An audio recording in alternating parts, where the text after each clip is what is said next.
All right, I'm going to show you what I did for the machine learning module for applied programming. When getting into machine learning, I recommend that you do an easy project if you haven't done any machine learning in the past. If you're taking a class from campus, it's going to be a pretty fun module for you. Personally, I've taken the class on campus, so I kind of know what I'm doing, but it was really fun to do this because it's something that I'm interested in, right? So, first of all, I'm gonna, as you can see here in the title, I'm using Google Colab, by the way. I'm gonna build a neural network that is able to detect spam messages, and for that, I'm gonna need all of these libraries. Mainly, I'm gonna be using TensorFlow to build the model. So then I get my data set because my model is going to need information to learn, right? So I'm going to get the spam collection messages from this URL. And then how does that look like? Well, here is how it looks. We have some messages, an example, free entry into a weekly competition to win the FA Cup final. That's surely spam. And then what we see here is that V1 is going to tell me if it's spam or ham. Ham somehow means that is good, not harmful. And then V2 is going to be a text. So based on that, the machine is going to learn, right? So we use the label encoder just to tell the machine, hey, on V1, we have my categories. These are just the text. These are my categories. So the machine is going to be able to detect, okay, you're looking for either spam or ham.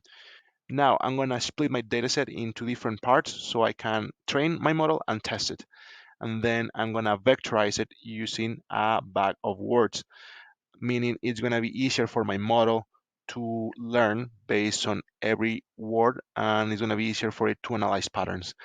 Now, this is where I create my model variable, and then I'm gonna be playing around with it here. Now let's run this, even though I have the information down here. Let's run it so you guys can see how it works. It's gonna print my dataset because I told it to print the first 5 rows. And this, what you see here, is my model being trained. And so far went from 98% accuracy to 99% accuracy. So it's a pretty good model.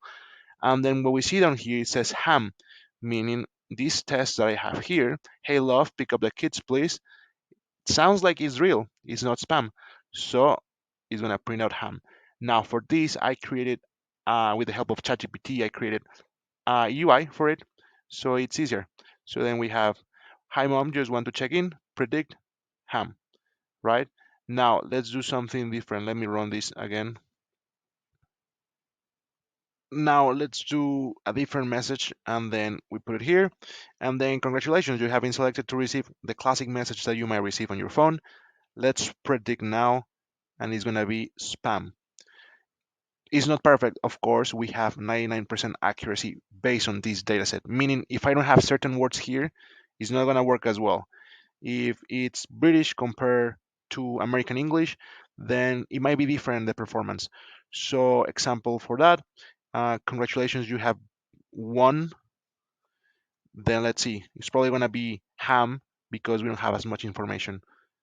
So yeah, it's not perfect, but there it is, and that's it.